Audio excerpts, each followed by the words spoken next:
Hello everyone and welcome back to another video. Today you are watching iRead'em, the best channel in the world, and we have another ProRevenge video.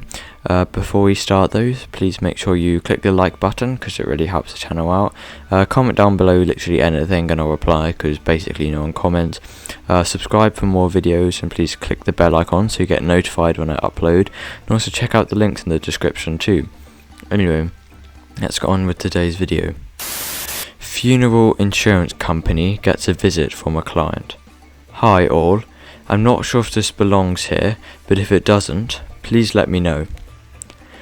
Let me preface this story by saying that I saw a post on here recently about a woman who got revenge on a bank by maxing out a credit card in her deceased husband's name and not paying for it. Actually, we did that story quite recently, didn't we? It was only a few days ago that I did that story. It should be on my channel, so go and check it out after this one if you want. Title will probably have something to, let me think. Oh yeah, in the thumbnail I had an American Express like credit card, platinum credit card. So if you want to check out that story, then go and watch that video. But after this one, of course.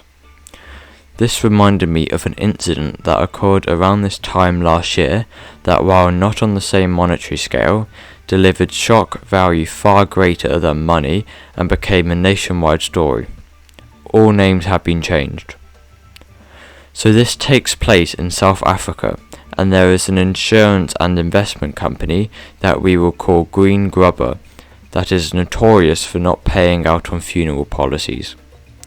One such victim, let's call her Precious, was being given the run around by Green Grubber. Her uncle, Obed, had been badly beaten at Shebeen, a legal bar, and his injured state managed to walk to the police station to report the incident.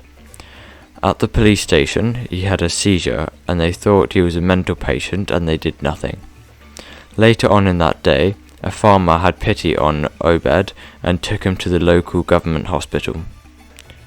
Obed waited outside in the pouring rain as no one was available to attend to his wounds.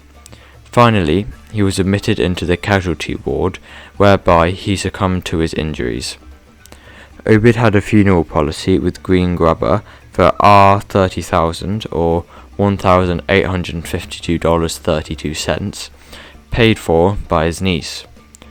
Precious, who was unemployed and relied on government grants. The monthly premiums of R232, or $14 a month, were up to date and had never been in errors.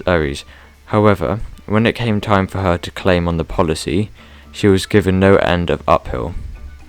She had been to their offices numerous times, only to be turned away with the excuse that it was still under assessment. And living on rural farmstead, it's neither cheap nor easy to travel to the city, 83 kilometers or 52 miles, having to take a minimum of 4 minibus taxis for a round trip. In addition, the morgue where the body was being kept wanted the body removed quickly and were charging storage per day, and these costs were adding up. Being unable to afford a lawyer and not being savvy on how to navigate the legal system on her own, she took matters into her own hands and did something that has worked since the immemorial: public shaming. Precious removed her uncle's corpse from the morgue, who released it, no questions asked, glad to finally be rid of the body. Precious then hired a vehicle and had the body transported to the Green Grubber's offices, hauled the body out of the vehicle and left in the centre of the building for all to see. Precious then started talking loudly, explaining her experience with Green Grubber to everyone within earshot. The Green Grubber staff were naturally spooked, and after 30 minutes the assessment that had been pending suddenly concluded and the claim was approved.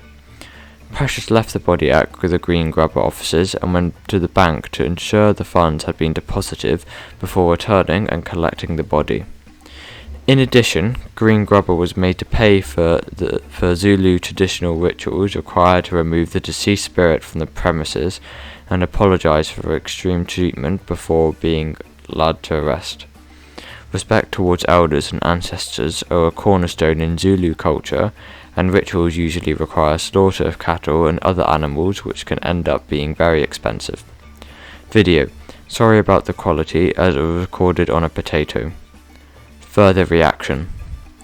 TLDR, zombie apocalypse in South Africa thwarted by funeral insurance clerk. Well, that was today's first video from the subreddit r/ProRevenge, and yeah, I mean, if you're gonna spend a lot of money on funeral care, you'd hope that you actually get the money paid out when it should be paid out. I mean, I don't know how that company really gets away with that, seeing that people are literally paying for a service and not getting the service. But yeah, so that was a good revenge story. It probably put a lot of people off of, going with that company for funeral care, as, she was shouting in public all of those, or was it in the building, of, all the reasons why you shouldn't go with that company and how they didn't pay out and all of that stuff. So yeah, anyway, we've got another story today, so on with that story. Getting my assistant manager fired.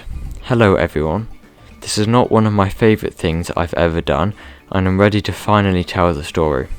So, to set the stage, I work in a small burger chain, about 20 restaurants, in a relatively large city. The cast is my manager, who we'll call Juan, my assistant manager, who we'll call Rick, and two of my work friends, Ali and Jesse. I've always hated Rick. Not only is he terrible at leading shifts, not getting pre-closing done, not assigning people to positions they're good at, not helping out around the restaurant, not giving breaks at their proper times, but he's also generally creepy. I don't like the way he looks at me or the way he randomly grabs the skin on my elbows. Yeah, the skin on my elbows. Super weird, but not enough to get him fired for. However, I absolutely hate this guy. And every time he cheeses me off, I say something along the lines of, Rick, it won't be today, but someday you're gonna get what's coming for you. I even made up this little rhyme about him. While you're on the earth, God will treat you well, but you'll pay for your crimes in the depths of hell.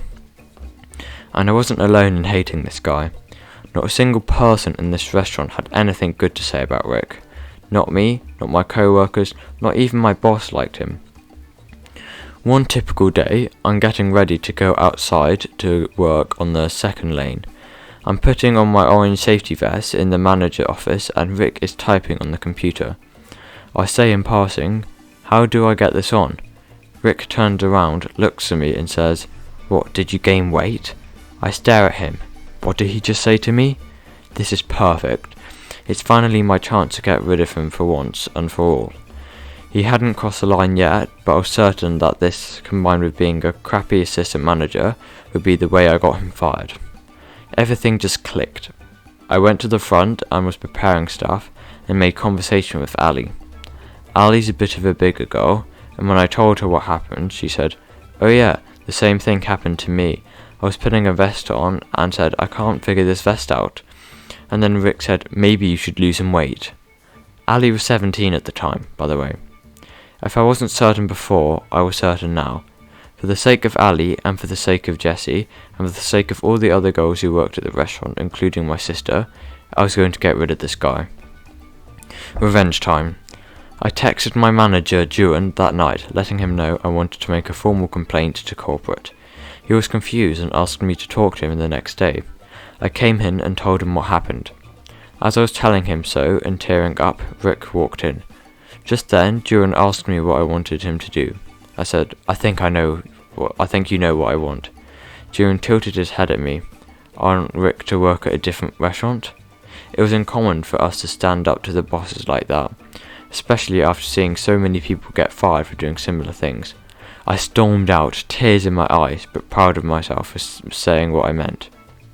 The next day I came in to see Vanessa, the regional director, and Sean, Vanessa's boss, sitting in the lobby. I asked Ali about what was going on, and she said they were interviewing us one by one about Rick. Oh hell yes. I worked so smugly, waiting my turn to let everything go. Soon enough, it was my turn. And damn did I put on a show for these people. Crying, whining, complaining about how terrible of a manager this guy was, and how awful he made everyone feel. Vanessa looked at me and reassured me. Don't worry, he's not ever coming back here again. I had done it. The rest of the day was progressing rather smoothly until Ali came up to me and told me that it was so strange.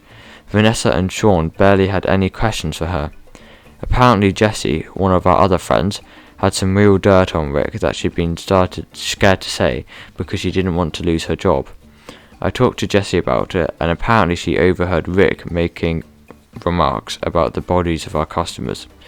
She said that he had to put up with a toxic workplace before working here, and that she was so happy that someone had said something. And I was happy too. After a few days I found out that not only Rick was fired, but he was so fired that he had to drop off his keys through the drive-through window because he was forbidden to enter the store. Yeah, guess you saw what was coming, you Rick. Screw you. Honestly, I wouldn't have minded the comment so much if you weren't such a huge but you made the wrong enemy. So that was the second story today, and yeah, that was a good revenge story. I mean, that was pretty horrible, to say things like that to other staff who are just minding their own business, and then, to make those kind of remarks to customers, and he's just a really horrible person and should have been fired a lot longer than when he was, but it was very good that the staff got their revenge in the end. It was because sometimes, the higher ups in the company might not even listen, and just, you have to put up with it. But luckily, everything went into place and he got fired. Anyway, that has been today's ProRevenge video. Please make sure you like, comment, subscribe, and click the bell icon for more videos. And also check out the links in the description. There are things like the Instagram page, still waiting for the first follower, and the merch store. Yeah, please just comment something, literally anything, and I will reply.